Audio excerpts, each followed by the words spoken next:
So my name is Judy Lynn Cole, and right now I live in Fort Wayne, Indiana, but I live wherever I am.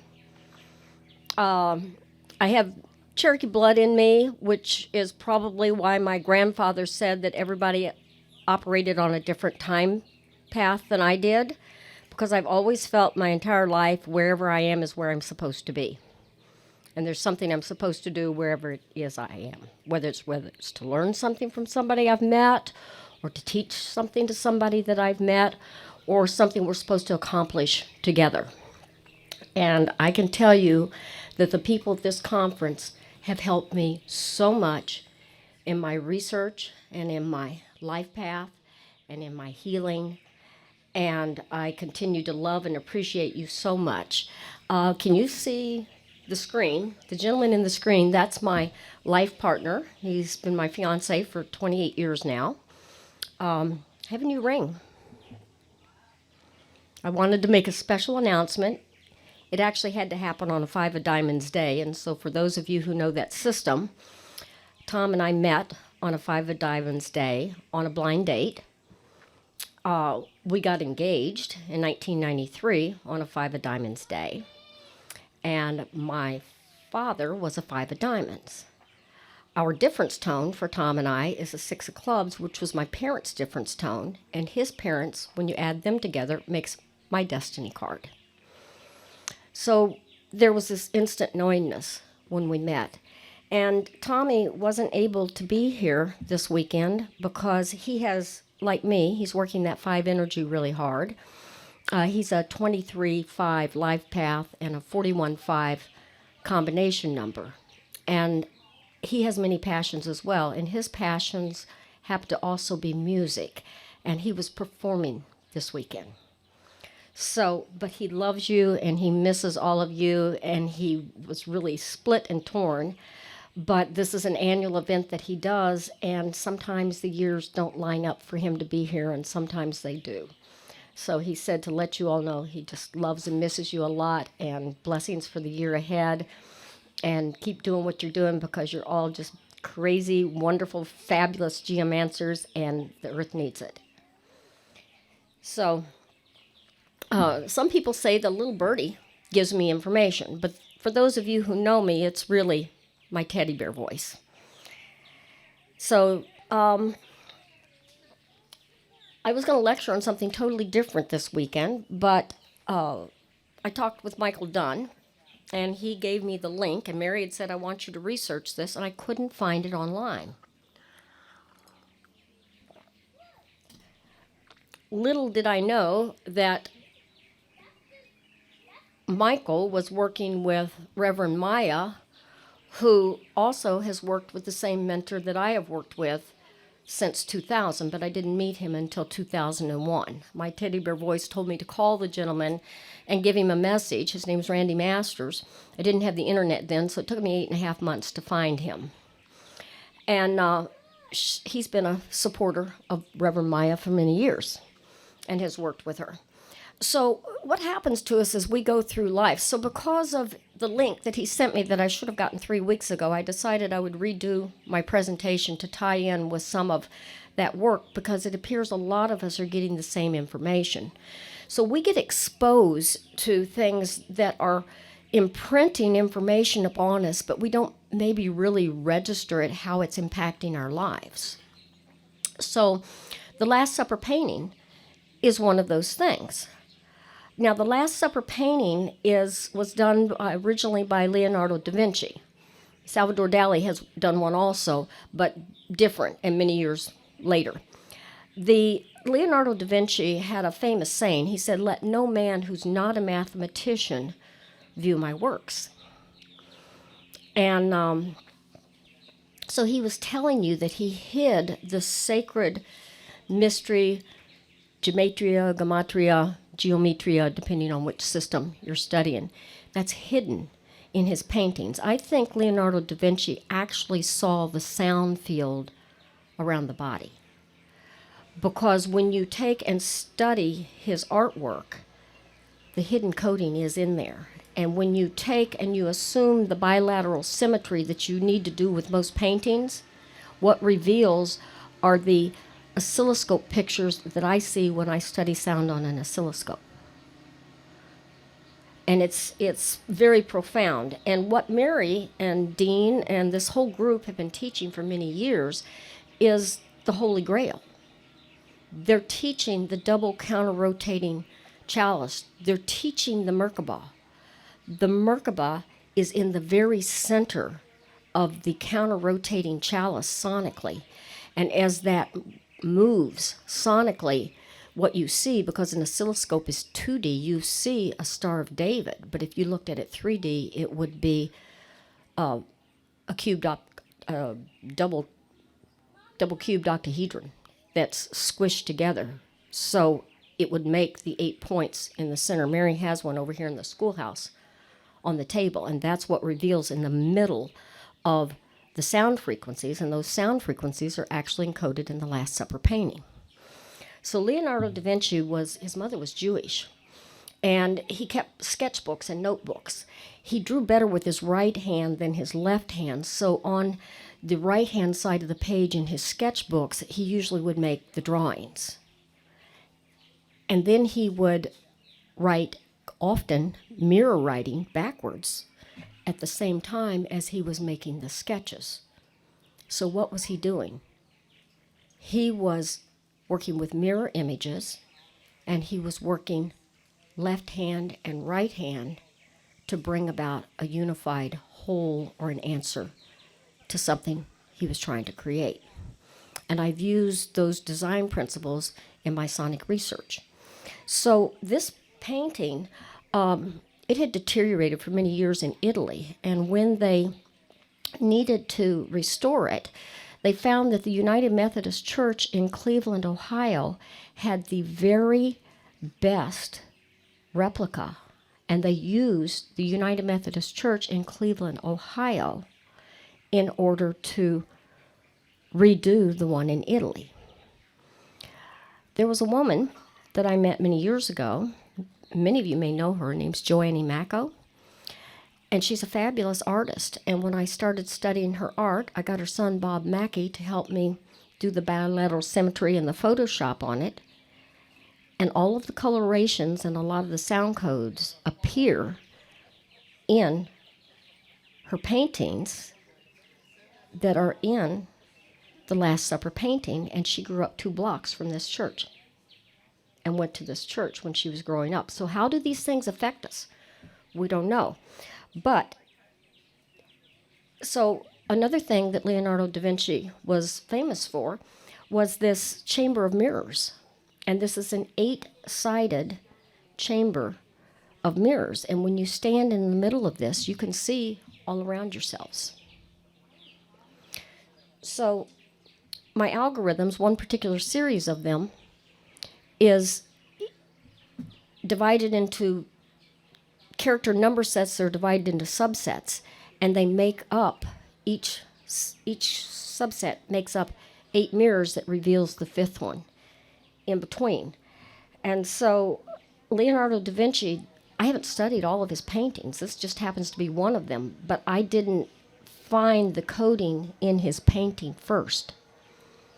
I was given the geometric values and then backed into finding it in his painting. So some of us, I'm Cherokee blood, we do things kind of bass-ackwards, you know.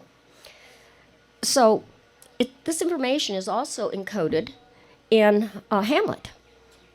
At the end of the play, what's on stage?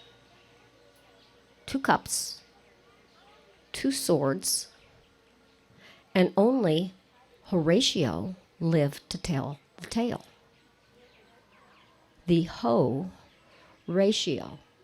They depicted Mary Magdalene as a whore. What is this Ho-ratio that's embedded in Shakespeare's works? By the way, the gentleman there with the white sleeves, that's my middle nephew, and he's sword dancing. And he was in this play, and as they were fighting, I'm sitting in the audience, and the handles of the swords hooked together. But the play was done very isomorphically, where they had the music acting out the movement of the dancers and the actors on stage. And so you got this isomorphic representation with the music and with the acting.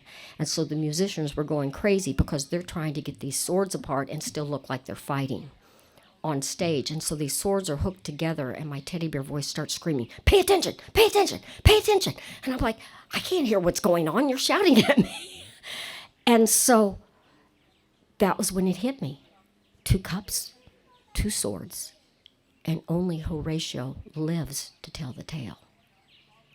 So this is what Leonardo da Vinci encoded in the Last Supper painting. So we'll get to more of that in just a minute. So we find this information all around us. I think this is Lady Gaga or Madonna. I'm not too good on some of this stuff, but she's a famous singer. She's got my sound code and address. It's the same sound code that we're working with energetically when we do the Holy Grail Vortex. How many of you know the song Hallelujah written by Leonard Cohen?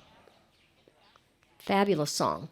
When musicians write, a lot of them, it's not the words or the lyrics or the music that they create. It actually comes to them. It's almost like a download that they get. And then they spend many years sometimes flushing it out. Leonard Cohen spent 13 years writing Hallelujah.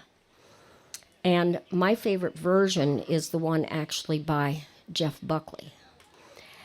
And the first time that I heard his version, I played it for about 8 hours over and over and over again. And at the beginning, he takes a big, deep breath. And I didn't know why I was crying, but I knew that there was something really powerful about that breath. I like Jeff Buckley's version the best. I like his voice better than I like Leonard Cohen, but I really love Leonard Cohen's writing. I don't know if we have ASCAP here, so I didn't embed the recording in here. But Jeff Buckley's father died in a drowning accident when he was growing up. And Jeff Buckley was floating on his back after he had recorded Hallelujah and other many wonderful recordings as well. And a boat went by, and a wake washed over him, and he drowned. And after I found out how that happened, I no longer felt the sorrow with the breath, but I started looking at how important the breath was. And the breath is very important to do the energy work that we're doing. So the words to Hallelujah, they start out, I heard there was a secret chord that David played, and it pleased the Lord. But you don't really care for music, do you?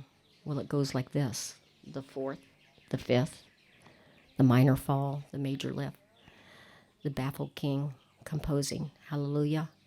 When harps are made, they're tuned to very specific frequencies.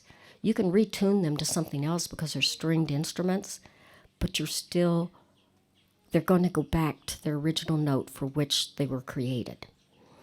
David had a very special harp that when he played that harp, it would take the king out of depression. What were the chords of that harp? What were the notes? What were the strings? I believe they were the information that was encoded in the Last Supper painting in the geometric values. So my journey with all of this, I wasn't healing very well after an accident from 1991, and so in 1993 I started studying with Dolores Spence. Lori, you're going to see your picture in here, but I think it's your back. And Dolores Spence she wrote probably the majority of the curriculum at Knight Institute. She was a fabulous naturopathic doctor. She was cross-trained in everything, and when she started learning energy work and oils and homeopathics, she and Dottie Nonman and Mary Hardy studied under Dr. Was it Peterson, Mary? I think it was Dr. Peterson. Anyway, they all studied under the same doctor, and then they started having miracles and practice sessions at Dolores Spence's. And some of you here know Doug Benjamin and Tim Benjamin. So Doug Benjamin designed a Star of David garden for Dolores Spence that they laid everything out on Star of Davids all throughout this organic herb garden, and they built a stone wall around it. They brought in dowsers and people who saw energy, and they placed crystals in strategic positions all around this stone wall. And then when they sat the last large crystal in the center, within about an hour, there were 4 black helicopters circling overhead for several hours because they changed the energetics of the grid. I don't know how that coincides with the timing of Dean and Mary building their pyramids, but these structures and structures that you do in your gardens, whether it's a medicine wheel or it's a knot garden, these structures create energetics. Back during the period of time that the Crusaders were going through, people who were they believed in the planetary religions. They encoded information that was over 20,000 years old in their gardens. They scratched in the dirt mathematical figures that if they were caught with this in their dirt, they had it in their dirt to increase the energetics of their garden. They would get killed if the soldiers came by and found this in their garden. And so they started learning, how do we hide this secret information about how to control the flow of energy? How do we hide this? And so what happened is they ended up taking, and they created the deck of cards as a way to teach the children part of this greater Taishuan Qing number set. They created the tarot. This is how they kept this energy that was actually Oriental originally, and then it went to India.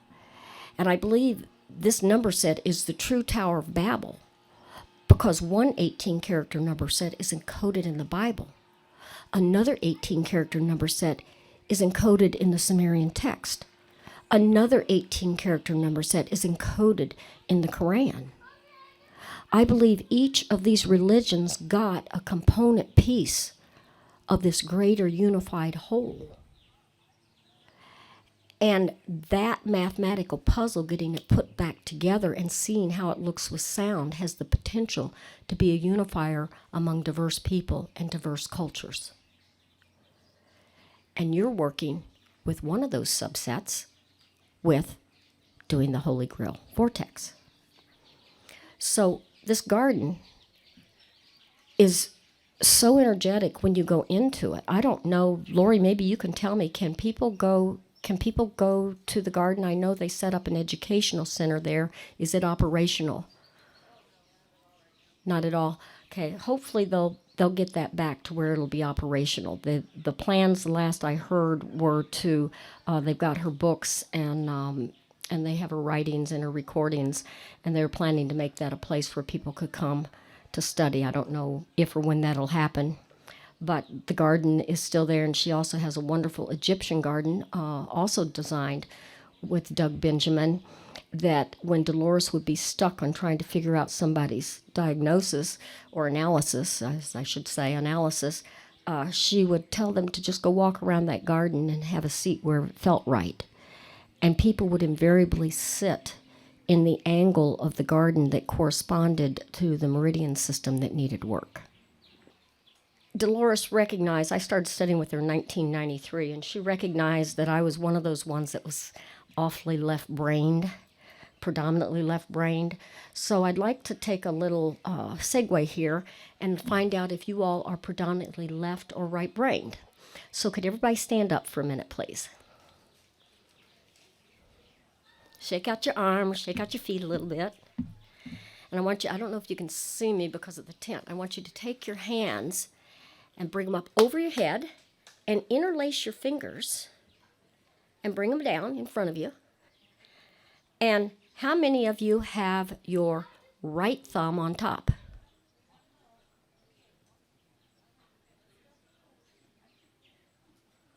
Okay, now how many of you have your left thumb on top? Okay, how many of you don't have either thumb on top? So those of you who have your right thumb on top, you are predominantly left-brained.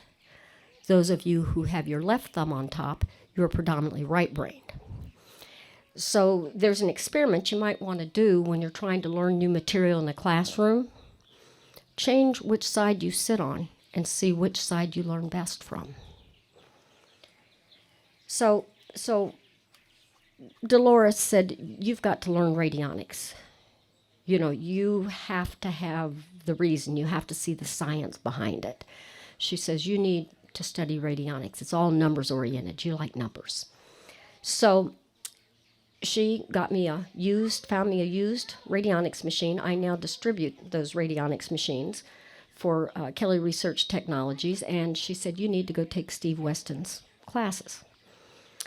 And Tom and I took 4 classes in the dead of winter in Minnesota and Canastota, South Dakota. I've never seen snow that high in my life, and I did it several years in a row. I really don't care to go back to Canastota, South Dakota in the dead of winter. There's too much snow.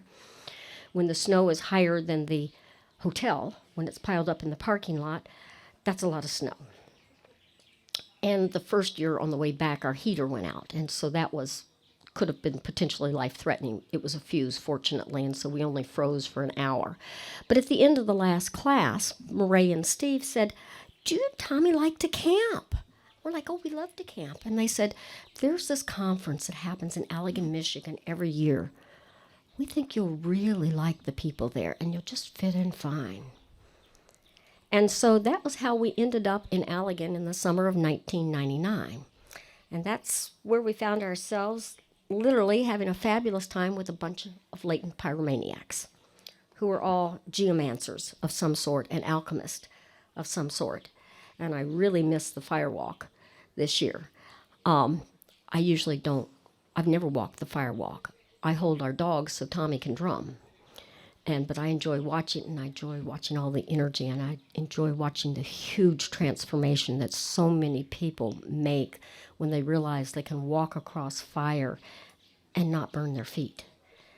And so I've been surrounded by this double counter-rotating chalice in many different forms, music, in art,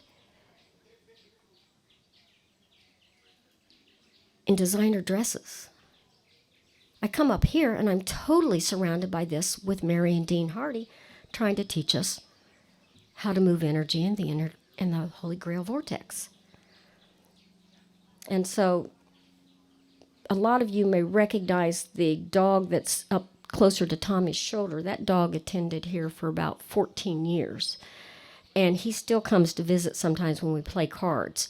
And if the cards aren't running right, he'll run the energy another direction around the table, but he's in spirit form.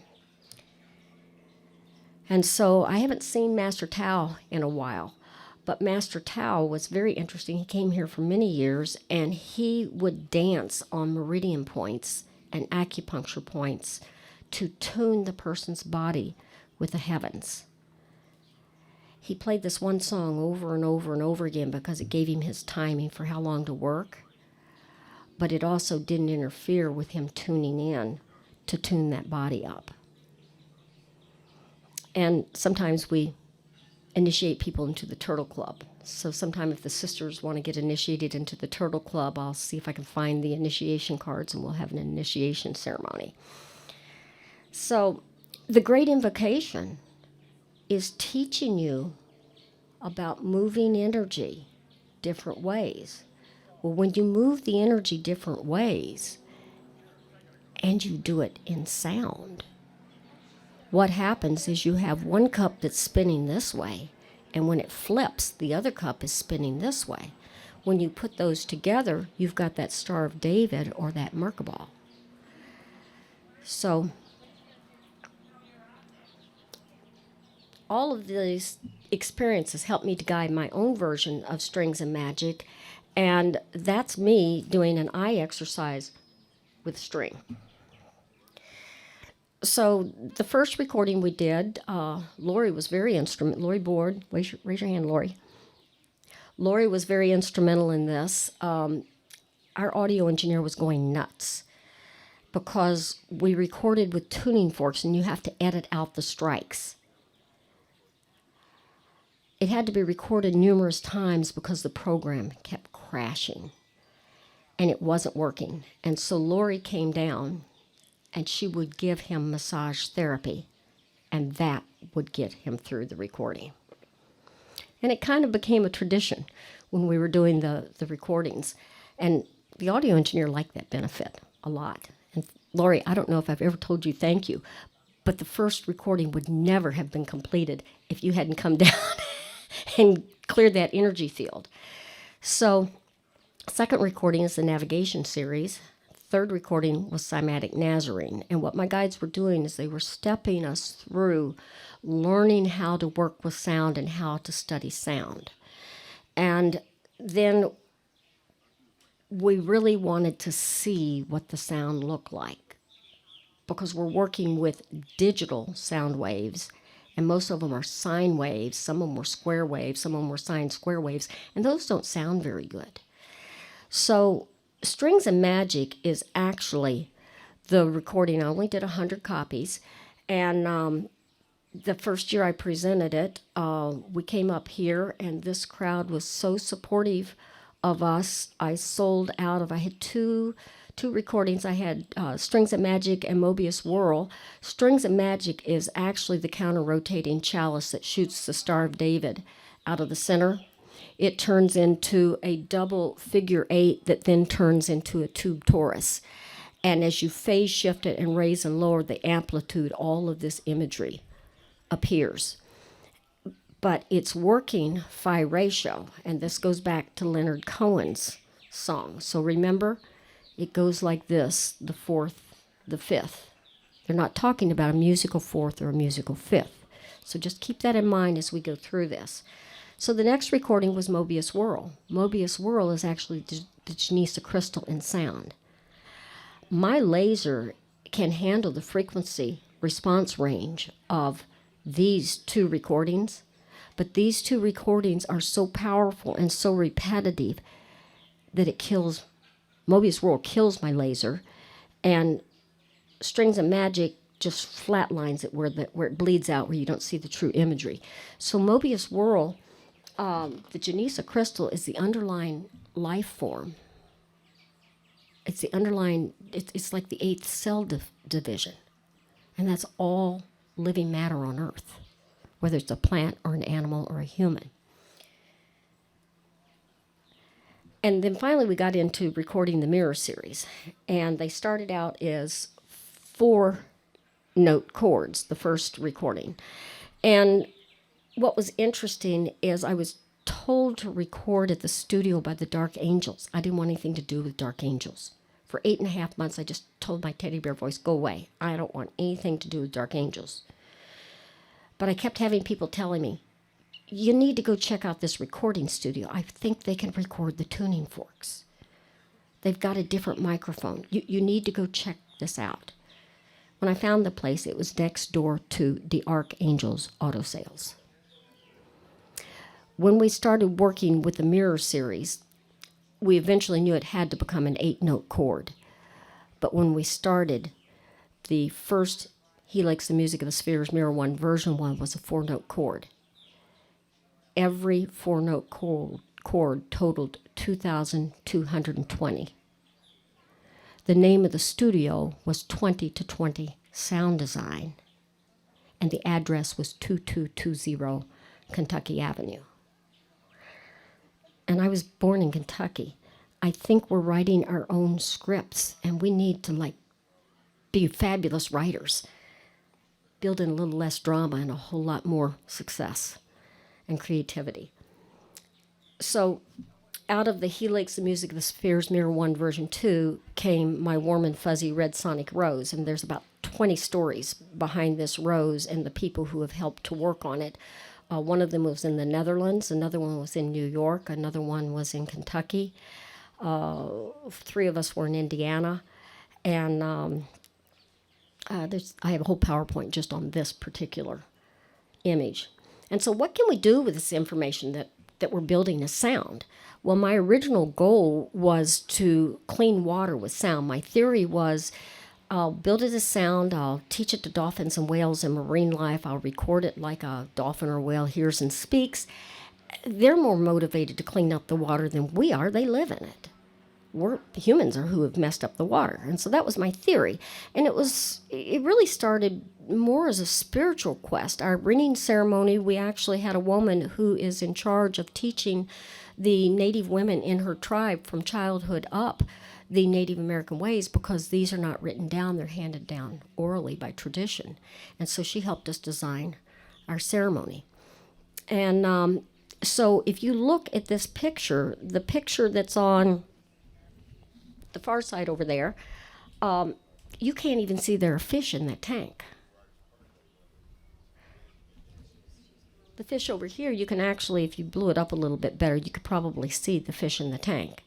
That's playing Helix, the Music of the Spheres, Mirror 1, version 2, one time a day, so 48 minutes a day, at the same time, 12 days in a row.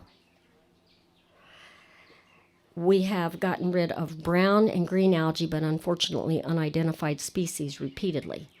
The water scientists that Lori and Patricia Hendricks and our whole group started working with in 2003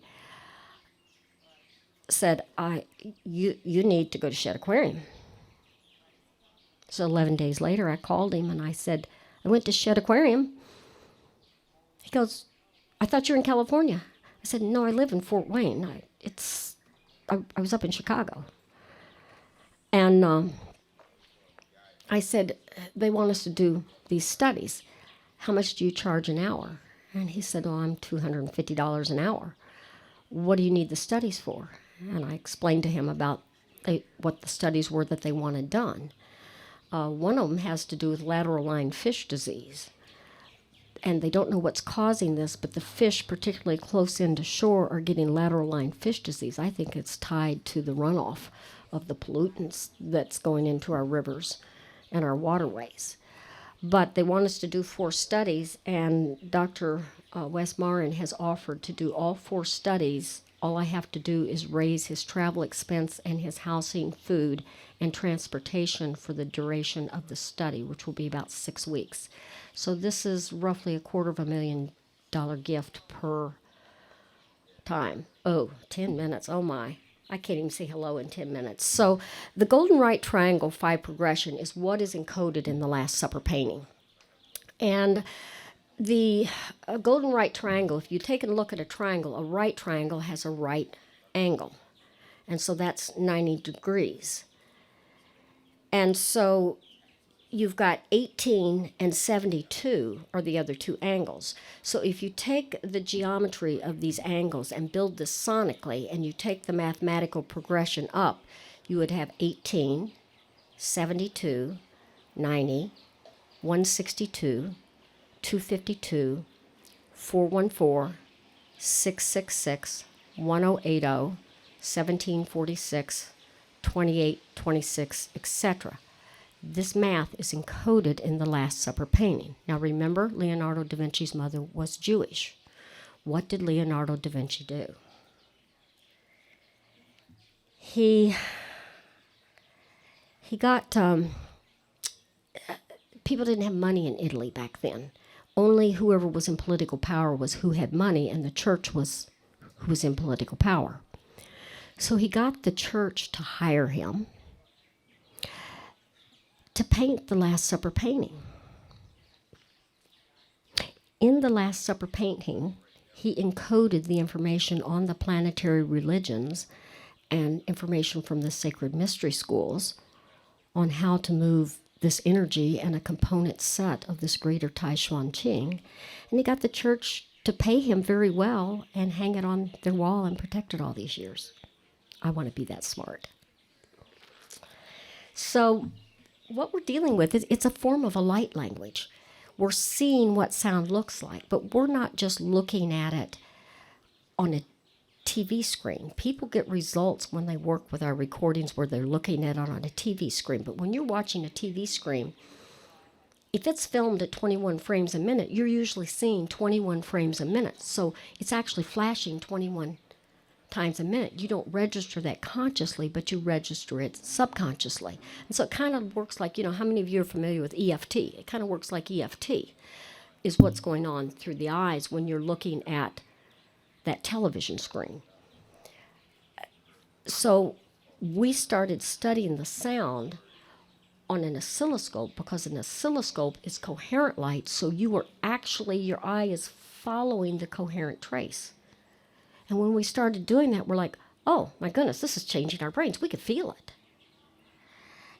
And so a light language is a system of letters and numbers and symbols that communicate information when it's converted into normal languages. And if you go back in and look at a lot of these ancient texts and ancient art things, what you'll find is they were depicting or talking about light language. They were seeing the sound field, or they were hearing the sound field and identifying that waveform. And so this is our form of string theory. This is the image that is in the recording, Strings and Magic, and this is the image that you all are working with when you do the Holy Grail Vortex. What you see starts out, part of it spinning this way. As the sound goes down, it spins this way. It creates a crown diamond in the center. It creates several crosses, the Knights Templar Cross, St. Andrew's Cross.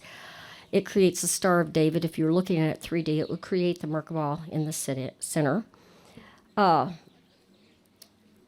It creates the Vesica Pisces, not like the crop circle. It doesn't have the image in the center, but that image in the center is what showed up in my backyard 2 times in gliss, the first time in sand and the second time in snow. And that was 2003 and 2004. And it took me until 2007 because I heard the sound as it was made to figure out the ratio of what created the flower of life pattern in my backyard in sand and in snow.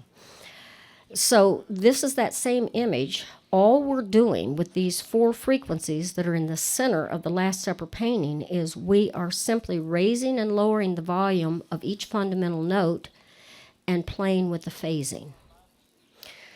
So you can see the crown diamond this is phase shifting. Can you see the crown diamond? Crown diamonds spin interdimensionally, and they are in the very center of the Merkabah.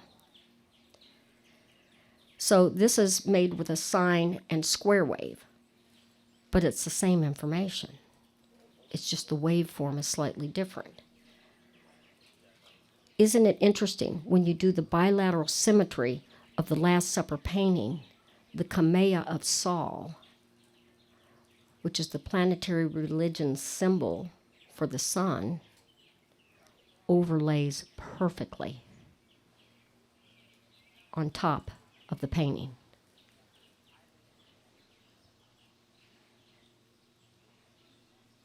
The door in between, what's that a door to?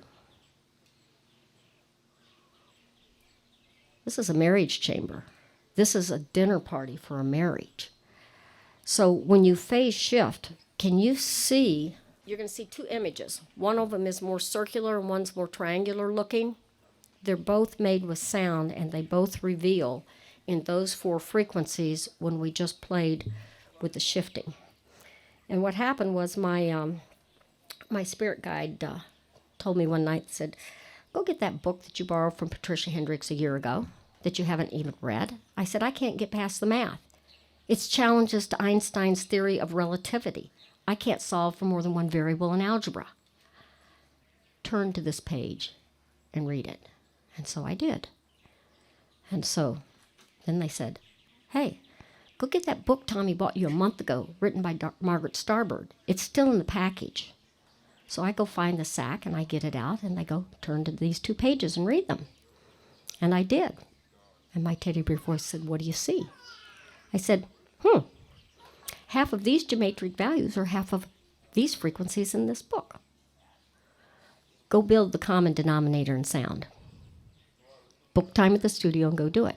And I did. And that's where we got Strings and Magic. So this is just another version of the same sound wave. This is where you're seeing it, where it's starting to phase shift. Can you see where it's moving?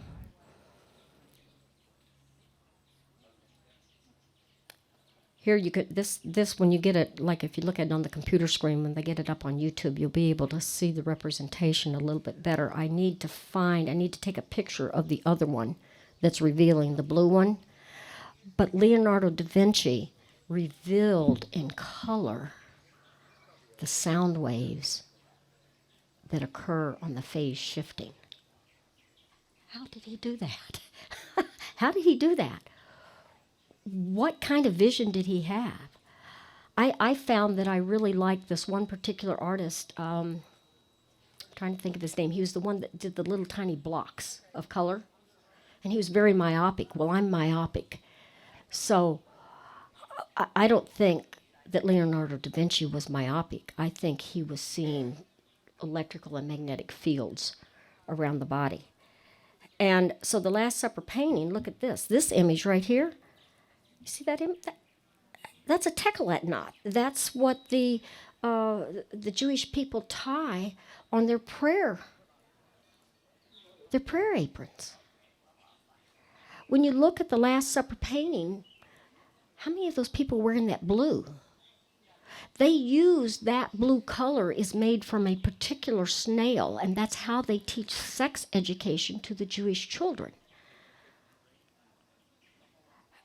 They totally almost wiped out these little mollusks that this blue dye comes from. But only the high priest and the very wealthy were allowed to wear that. Well, in the writings that I've read, they depict Jesus as being poor. Look at the colors he's wearing. Those people aren't wearing the colors of people who have no money. They're wearing the colors of royalty. So look at the sound image here, and look at how that is so similar in a waveform in the painting by Leonardo da Vinci. And that's looking down at the top of the knot, but that's built with sound. So this picture isn't mine. I found this online, but this is another person researching Leonardo da Vinci's painting, and they're actually twisting the DNA.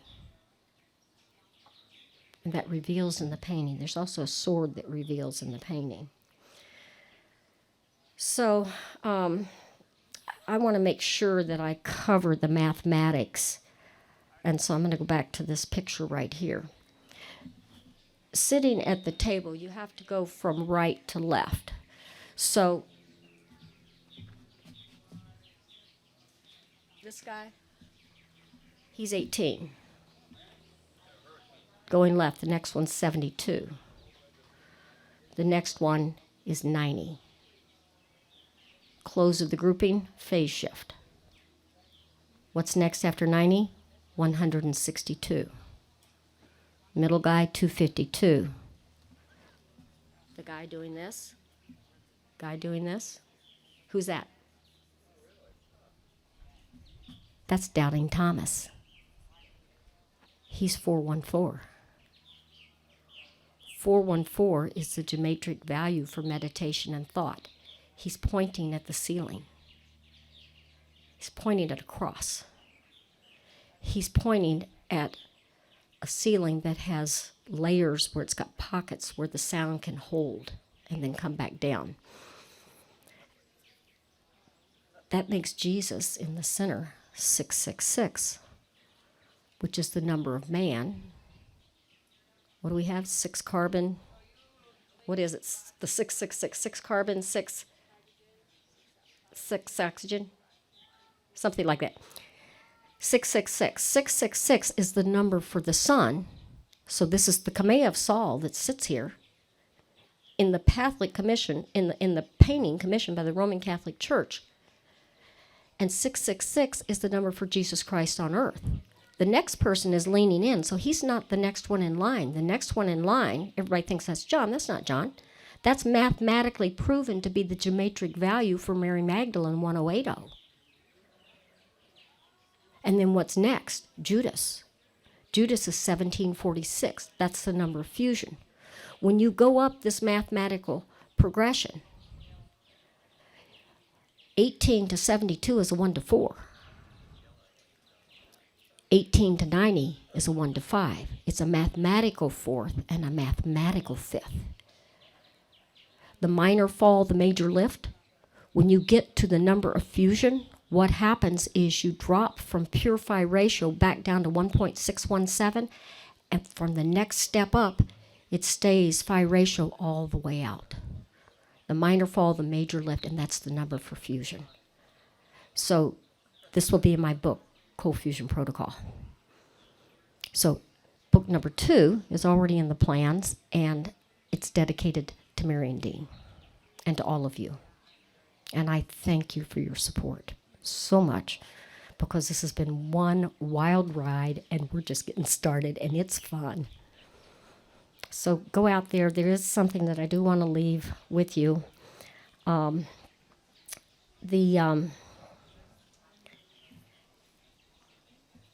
soul has dyed the color of its thoughts. So think only on those things that are in line with your principles and can bear the light of day. The content of your character is your choice. Day by day, what you do is who you become. Your integrity is your destiny, and it's the light that guides your way.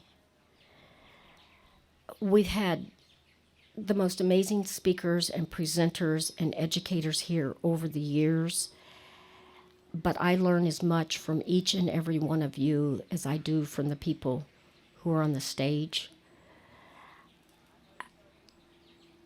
This group has grown to be such a loving, encompassing, empowering group.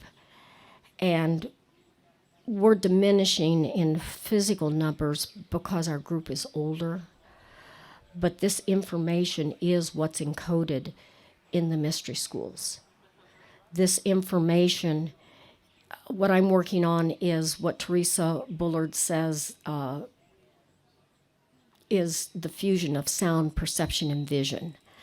As you grow, as you evolve, as you learn, you gain new perspectives, and those new perspectives take, and they quite often help you see that something that was absolutely what you thought was the most devastating, horrible thing that could have ever happened in your life was actually something to help you with your growth so that you can then help someone else with your growth. Keep doing it. You guys are phenomenal geomancers. They're trying to take away an awful lot. We're losing health freedoms left and right. There is a bill that they're going to try to come out with on Monday that's going to limit supplement sales. There are so many shortages that are being created. Back, I think it was 2004, I think it was July 4th, 2004, on the 4th of July, a Saturday, so I'd have to look up by the Saturday, they had an emergency meeting of Congress, and they voted in Codex Alimentarius. And Randy Masters and I were talking on the phone, and he says, "What in the world are we going to do?" And you know how sometimes the answer doesn't come from you, it comes through you? I said, "Randy, we have to figure out how to do this with sound." Well, guess what? In medical Germany, in the mid-30s, they discovered that the frequency 111 hertz stimulated endorphin production. Chemically, to make endorphins, you need phenylalanine. The chemical glyphosate, when you check people who have been exposed to this, the frequency 111 hertz goes out of their voice.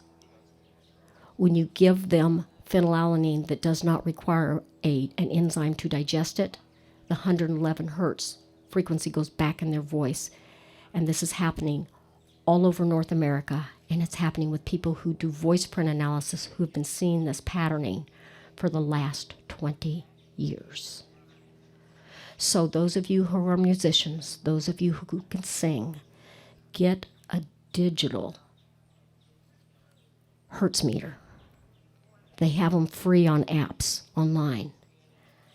If you lecture, if you do sales, if you do healing work, Get your voice to where you can resonate at that 111, 222, 333, 444, 555 hertz. Tune your guitar to A is 444. Drink extra water when you do this. Expect miracles, because you'll be resonating with the structure constant of hydrogen, and it's encoded all over the Bible and the Quran.